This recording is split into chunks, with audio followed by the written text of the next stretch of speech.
Films in Focus with David Sterritt is underwritten by The Movie House, your destination for first-run Hollywood and independent movies, and a digital portal to the Met Opera, National Theatre Live, and special events worldwide in Millerton, New York, and on the web, themoviehouse.net. David Sterritt is the editor-in-chief of the Quarterly Review of Film and Video, contributing writer at Cineast, film professor at the Maryland Institute College of Art, Robin Hood Radio's very own critic. He joins us weekly. The films, Cry Macho, The Eyes of Tammy Faye, and The Mad Woman's Ball. I approve. I'd like to be this week's namer. I think that they're all compelling titles. How are these movies? Yeah, I guess they are. They're all pretty good titles, yeah. One of which is not really original. The Eyes of Tammy Faye is borrowed from a previous film, but we'll get to that in a moment. I'd like to start out by talking a little bit about Cry Macho, and Cry Macho is the latest movie, both directed by and starring the unstoppable Clint Eastwood. The guy is 91. And here it is. He not only is still acting, but he is even still directing, and he has now made this movie called Cry Macho, which will sound to people like a typical Clint Eastwood title. I mean, here is the guy who became really famous playing the so-called man with no name in movies like A Fistful of Dollars and The Good, the Bad, and the Ugly about a jillion years ago, and Dirty Harry to way back then. Anyway, obviously a guy of whom Macho was a very large part in his personality. Very macho guy. But what's interesting is that in recent years, old Clint has been trying to sort of correct that macho image of his by making movies that show, shall we say, a kinder, gentler Clint in certain ways. And probably the most interesting incident of this, again, among his past few films, was his movie Gran Torino, where he makes this movie where the whole thing is building up to what we're expecting to be, and this is several years ago now, so this is not really a spoiler on this movie, but the whole thing builds up to what we expect to be a great Dirty Harry type vengeance, violence, gunplay conclusion. And although the conclusion, the climax, does turn out to involve violence and gunplay, it turns out to be the direct opposite sort of message from the old Dirty Harry movies. It's a message sort of saying, isn't it too bad that things like this happen? So Clint has been trying to moderate and modify his image in recent years, and that project continues in Cry Macho, where despite that title, Cry Macho, we have here again quite a sweet Clint in a lot of ways. So here's what the movie's about. Clint plays a guy whose name is Mike Milo, and he was once upon a time a successful rodeo guy, and he rode bucking broncos and broke horses and did all these things that you do when you're a macho cowboy and all of that. But along the way, in one of his rodeo appearances, he broke his back, and ever since then, he gets around, but ever since then, he's had to really lead a much more quiet career, and now he is an old man like the real-life Clint Eastwood. So what happens at the beginning of the movie is that an old friend of his asks him to do a favor and kind of calls upon him and demands that he do this favor. You owe me, Mike, you owe me. So Mike decides to do this little favor, which involves going down to Mexico, finding the gone wrong teenage son of the old friend, and bringing that son back up to Texas from Mexico. The son is now living with his mother, who turns out to be a very feisty woman and not a very nice woman, and she and Clint's old friend are separated from each other, and that's why the old friend wants to get this boy away from his mother and back up into the United States, but the boy himself is really a handful. So at the beginning of the movie, pretty much, Mike Milo, played by Clint Eastwood, goes down to Mexico, finds the troublesome boy, and the whole rest of the movie is their journey through parts of Mexico and then coming back to the United States. And yep, they are being tracked by people working for the mother who don't want the boy to get away, and also the law gets after them for a little while. So, they have various adventures here and there along the way. Macho is the name of a rooster that belongs to the boy. That's all it is. The boy is, as I said, he's sort of gone down a wrong path in life, and he's involved in cockfighting, and Macho is the name of his rooster, the name of his cock, and he accompanies them on the journey. So it's basically the story of an old man, a teenage boy, and a rooster making their way from Mexico to the United States. So now the big question becomes, is Cry Macho a good movie? Oh, it's okay, I would say. It's beautifully photographed. It looks really, really nice, and I'm sure the cinematographer gets all the credit for that. Clint directs it in his usual style. It's his usual sort of late career style. It's very sort of laid back. There's no showy stuff in it, whatever. It's just sort of a mild-mannered, he plays a mild-mannered character in a mild-mannered Western. So the best thing about Cry Macho is that it looks really nice. It just has a lot of beautiful images in it, and it's reasonably well acted. It's also preposterous. I mean, not only does 91-year-old Clint Eastwood have a scene where he rides a bucking bronco, obviously with a stunt double doing the real work, but like women are coming on to this guy. Okay, nothing against that. But, hey, the guy is 91, and it's a little bit inexplicable as to why these women seem to find him irresistible. But there you have it. So it's the old Clint doing the old things in a slightly new way, and I just mainly think it's marvelous that the old boy is still out there writing and directing movies. I want to take a moment, Jill, to plug my book, The Cinema of Clint Eastwood, Chronicles of America. It came out a few years ago, so it obviously does not include Cry Macho, but I'm just so glad that the guy is still carrying on, and who knows how many more movies he may have in him before he meets his maker. I hope many, many years from now.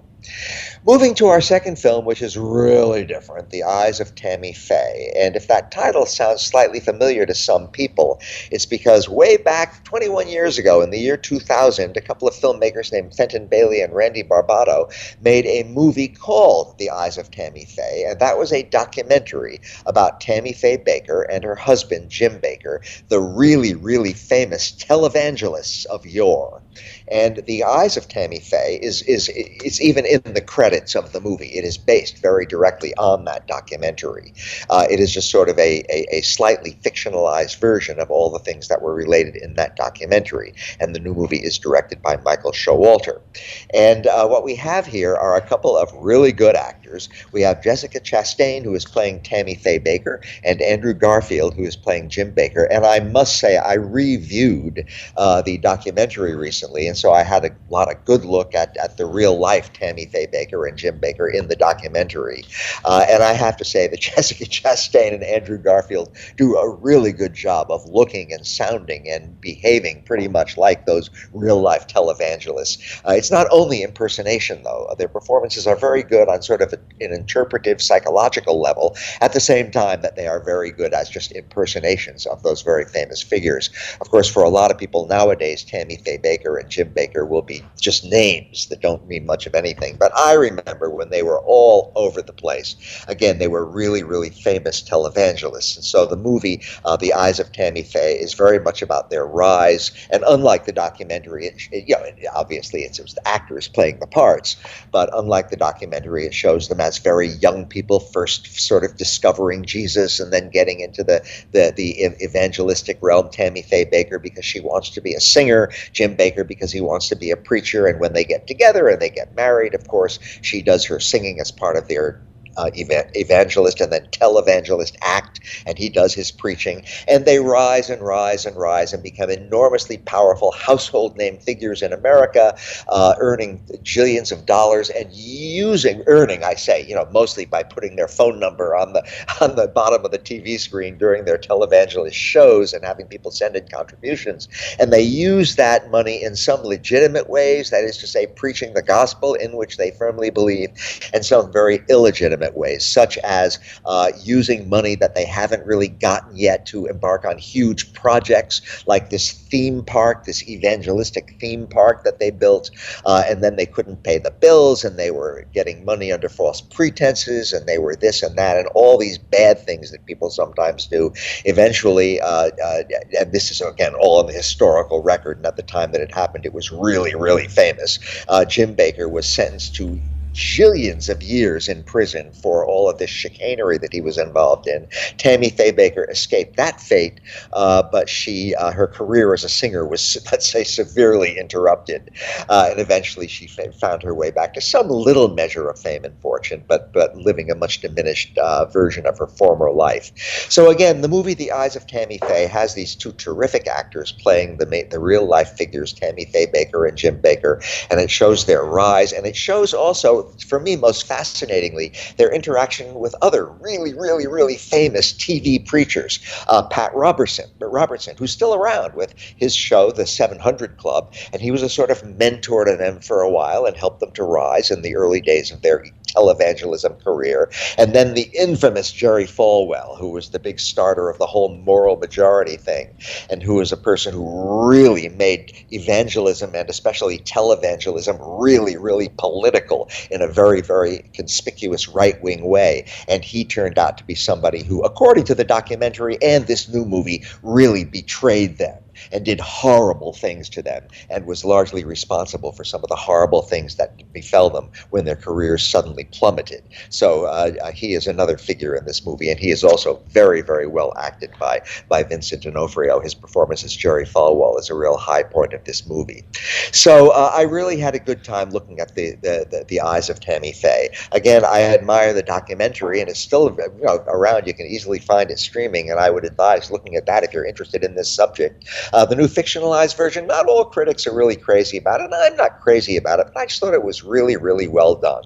And Jessica Chastain especially is just wonderful, playing this woman who was almost a caricature of herself with her huge eyelashes and stuff like that. And Andrew Garfield has a nice time too, playing Jim Bakker, the poor guy, just met such an unhappy fate. And anyway, when I say I enjoyed the movie, it's not always a cheerful movie, but it's a really interesting account of a real life a couple who had a big impact on American culture for a while. And I just found it a very interesting and engaging movie. And our final film this week, Jill, The Mad Women's Ball, is again a very different sort of kettle of stuff. Here we have a French movie directed by Mélanie Laurent. And Mélanie Laurent is an interesting figure. She is both an actor and a filmmaker. And her most recent acting gig before this was in a science fiction movie called Oxygen, which is pretty much a one-person science fiction film where she plays somebody who suddenly finds herself in the middle of nowhere in this, it turns out to be a spacecraft, where she's running out of air, and what's going to happen to her, and there's nobody else even around who can help her out. She's all alone. So Mélanie Laurent pretty much carries that movie all by herself. It's an impressive achievement. Just a few months ago, science fiction movie. And she also acts in her own new movie, Le Bal des Folles, The Mad Women's Ball, but she also is the director of it, and she turns out to be a good director. It's not her first movie as a director. I shouldn't say she turns out to be, but she is a good director, and it's a very well-made movie, and it's on what I found a very interesting subject. So the main character, played by Lou Delage, is a young woman named Eugénie, and she seems to be in contact with spirits of the dead. She gets messages from them. Sometimes they appear to be in the room with her. We can't see them, but she can hear them and get messages from them, and apparently they are authentic. But her family, who are a very wealthy family, are hugely embarrassed by this, and in order to get her to stop having these visitations, or at least to stop embarrassing them in front of their friends, they have her committed to the infamous asylum, La Salpêtrière in Paris. Now, this is a fascinating thing, because La Salpêtrière is a real place, and it was a real place in the late 19th century when this movie happens. And in fact, shortly before the time of this movie, Sigmund Freud had studied there for several months, and it had a huge influence on him. So that is the big, what they used to call, insane asylum, where our main character, Eugénie, is committed by her family. And there she is, as used to happen with 19th century insane asylums, she is horribly mistreated. The so-called therapies they have, the so-called treatments they have, are really horrible. We also get to see the very famous real-life leader of the place, Jean-Martin Charcot, who was involved with interesting and at the time very advanced techniques like hypnosis, and he took photographs of his patients, and that was a very big deal at the time, and he set up this archive of those, and he was a very advanced scientist in a lot of ways. They're also in the movie, played by the director Mélanie Laurent, is the head nurse, Geneviève Glaise, and she is a real villain who persecutes our main character, Eugenie, but then turns into a good person who helps our main character, Eugenie. I just found it a fascinating movie. I'm interested in Freud, so I'm interested in this real-life place, La Salpêtrière. I'm interested in the whole idea of how treatments of so-called insanity have evolved and changed over the years, and I found this movie to be just a very compelling portrait of those things, even though it's in a very fictionalized context. The movie is too melodramatic, and especially when we get to the climax of it, it's really over the top, violence and horror and stuff like this. But most of the movie, which is about 2 hours long, I found totally engaging, and it never lost me for a minute, except for a few of those melodramatic moments along the way. So if you're interested in 19th century spiritualism, or interested in 19th century treatments of the mentally ill, or anything in the 19th century, or any of those subjects nowadays, then I really do recommend The Mad Women's Ball. I'm not going to say I had a ball, because it's not that pleasant a movie, but it's beautifully done and beautifully acted, and I certainly found it absorbing from beginning to end. So that is my pretty much varied story this week, Jill.